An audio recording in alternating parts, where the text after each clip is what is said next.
নমস্কার, এক নজরে 25-এ আপনাদের প্রত্যেককে স্বাগত। এই মুহূর্তে আপনাদের সঙ্গে আমি রয়েছি শতাব্দী। আগামী 11ই মার্চ জনসভা উপলক্ষে কংগ্রেসের পক্ষ থেকে প্রচার কর্মসূচি হাতে নেওয়া হয়েছে এবং কংগ্রেসের জনসভা উপলক্ষে বিভিন্ন প্রচার কর্মসূচি আরকিপুর ব্লক কংগ্রেসের শুরু হয়েছে। বাজার ভিত্তিক পথসভা সভায় উপস্থিত ছিলেন জেলা কংগ্রেস সভাপতি টিটন পাল সহ অন্যান্য নেতৃত্বরা।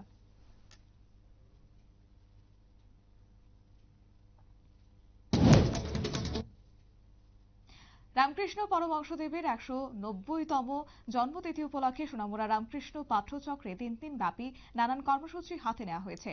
কর্মসূচিতে রয়েছে বিভিন্ন সাংস্কৃতিক ও প্রতিযোগিতামূলক অনুষ্ঠান।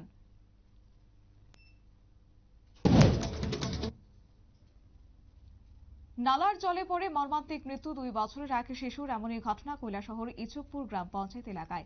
দীর্ঘদিন ধরে বাড়ির সামনে রাস্তা সারাইয়ের কাজ চলছিল এবং সেই নালায় পড়ে দুটি শিশুর মৃত্যু হয়েছে বলে খবর।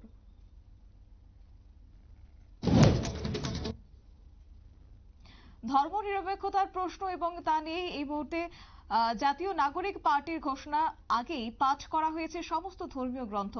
বৈষম্য বিরোধীর কথা বললেও বাংলাদেশের নতুন রাজনৈতিক দলের শীর্ষ পদে নেই কোনো হিন্দু নেতা। হিন্দু প্রাপ্ত দল নিয়ে শুরুতেই শুরু হলো নানান প্রশ্ন।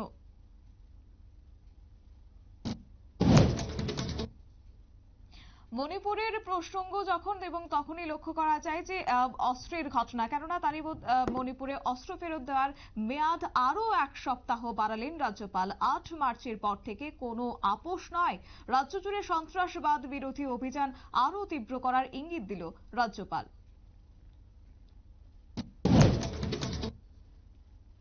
নিজের জন্মদিনে হিন্দির বিরুদ্ধে এবার তীব্র আক্রমণ করলেন এমকে স্ট্যালিন। হিন্দির বিরুদ্ধে কার্যত যুদ্ধ ঘোষণার ডাক দিলেন তিনি। হিন্দির বিরুদ্ধে আন্দোলন চালিয়ে যাওয়ার আশ্বাস দিলেন এমকে স্ট্যালিন।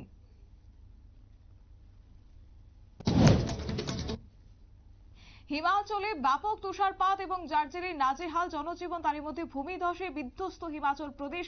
বিদ্যুৎহীন হয়ে পড়েছে বহু এলাকা, বন্ধ হয়েছে প্রায় 5 শতাধিক রাস্তাঘাট।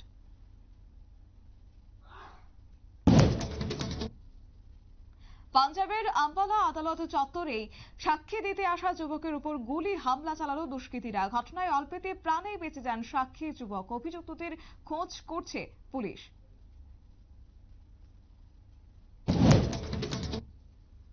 উত্তরপ্রদেশের মুরাদাবাদের আদালতে এক আইনজীবীর উপর এসিড হামলা করল দুষ্কৃতিকারীরা। অভিযুক্তদের বিরুদ্ধে হামলায় লড়েছিলেন এই মহিলা আইনজীবী। হামলাকারীদের গ্রেপ্তার করতে বিভিন্ন জায়গায় খোঁজ করছে পুলিশ।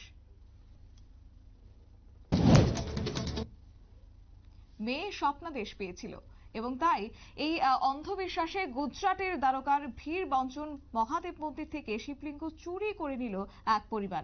গ্রেফতার পরিবারের 8 জন সদস্য।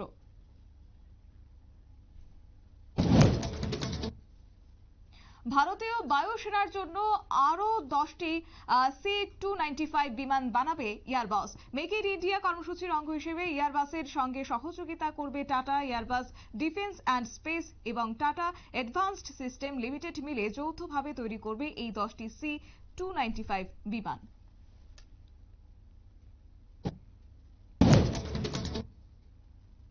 বন্ধু হতে চলেছে জনপ্রিয় ভিডিও। ইতিমধ্যে ক্যালিং অ্যাপ, স্কাইপ এবং সঙ্গে রয়েছে আগামী 5 মে থেকে এই অ্যাপ বন্ধ করে দিতে চলেছে মাইক্রোসফট। এর বদলে মাইক্রোসফট তার ভিত্তিতে ক্যালিং অ্যাপ টিম পরিষেবা চালু রাখবে বলে ঘোষণা।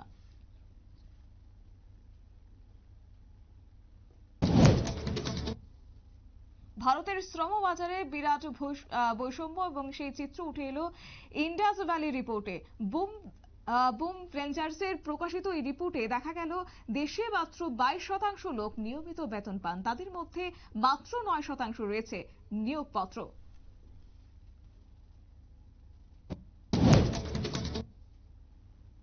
চলে গেলেন বিশ্বের প্রবীণতম টেস্ট ক্রিকেটার রান ড্রেপার। মৃত্যুকালে তার বয়স হয়েছিল 98 বছর। শুক্রবার দক্ষিণ আফ্রিকার কেবের হাই নিজের বাড়িতেই তার শেষ নিঃশ্বাস তিনি ত্যাগ করেছেন বলে খবর।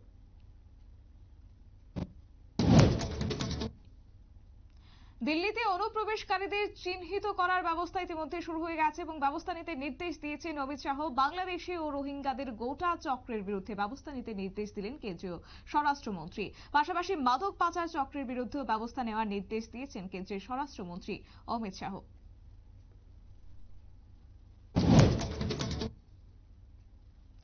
মার্চের প্রথম দিন থেকেই রান্নার গ্যাসের দাম বৃদ্ধি। 19 কেজির বাণিজ্যিক সিলিন্ডারের দাম 6 টাকা বাড়ানো হয়েছে সরকারের পক্ষ থেকে, এমনটাই ঘোষণা। 14 কেজি সিলিন্ডারের দাম অপরিবর্তিত থাকবে বলেও ঘোষণা করা হয়েছে।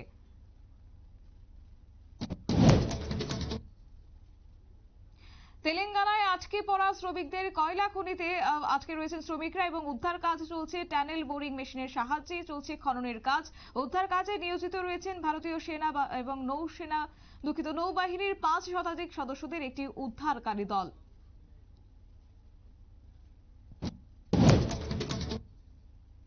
মণিপুরের পরিস্থিতি নিয়ে ইতিমধ্যেই পর্যালোচনা বৈঠক শুরু হয়ে গেছে এবং তারই মধ্যে আগামী 8 মার্চ থেকে মণিপুরের সমস্ত রাস্তার মানুষ যেন বিনা বাধায় চলাচল করতে পারেন কড়া নির্দেশ দিলেন কেন্দ্রীয় মন্ত্রী অমিত শাহ। শান্তি বিঘ্ন করার চেষ্টা করা হলে কড়া ব্যবস্থা নেওয়া হবে বলেও হুঁশিয়ারি দিলেন কেন্দ্রীয় মন্ত্রী।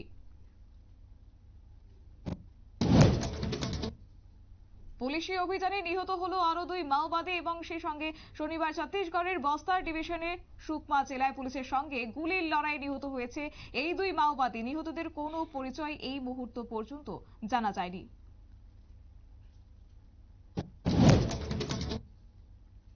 অক্টোবর থেকে ডিসেম্বর এই 3 মাসে জিডিপির হার বেড়েছে 6.2%। জানুয়ারি থেকে মার্চ এই 3 মাসে অর্থনীতি আরো চাঙ্গা হবে।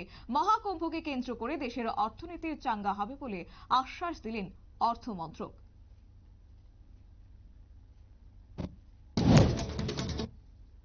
দূষণ প্রতিরোধে কড়া ব্যবস্থা নিল দিল্লি সরকার। তারই মধ্যে 15 বছরের পুরনো গাড়িকে আর দেওয়া হবে না জ্বালানি তেল। 31 মার্চ থেকে চালু হবে নতুন এই নিয়ম, নতুন নিষেধাজ্ঞা দিল্লি সরকারের।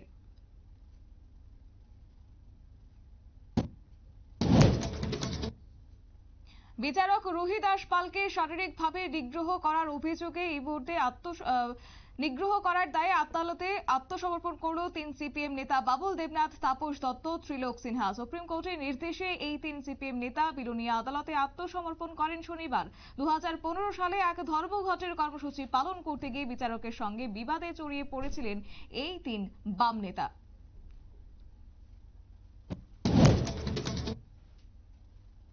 শনিবার দুপুর পর্যন্ত উত্তরাখণ্ডের তুষার ধসে আটকে পড়া 4 জনের মৃত্যু হয়েছে। মোট 50 জন শ্রমিককে উদ্ধার করা সম্ভব হয়েছে। তার মধ্যে 4 জন মারা গেছে, এখনো 5 জন আটকেই রয়েছে। শুক্রবার উত্তরাখণ্ডের মান গ্রামে এই ঘটনাটি ঘটেছে।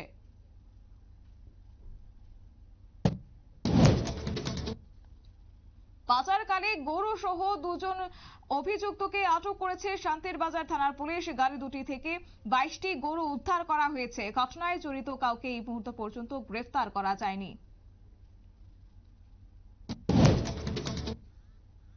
ত্রিপুরা মেডিকেল কলেজের অধ্যাপিকার বিরুদ্ধে গুরুতর অভিযোগ উঠেছে।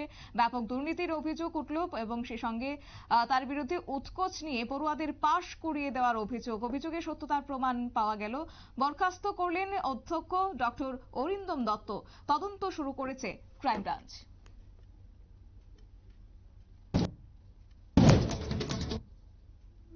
এক নজরে 25 আপাতত এই পর্যন্তই। পরবর্তী আপডেটের জন্য চোখ রাখুন শুধুমাত্র নিউজ ভ্যানগার্ডের পর্দায়। নমস্কার।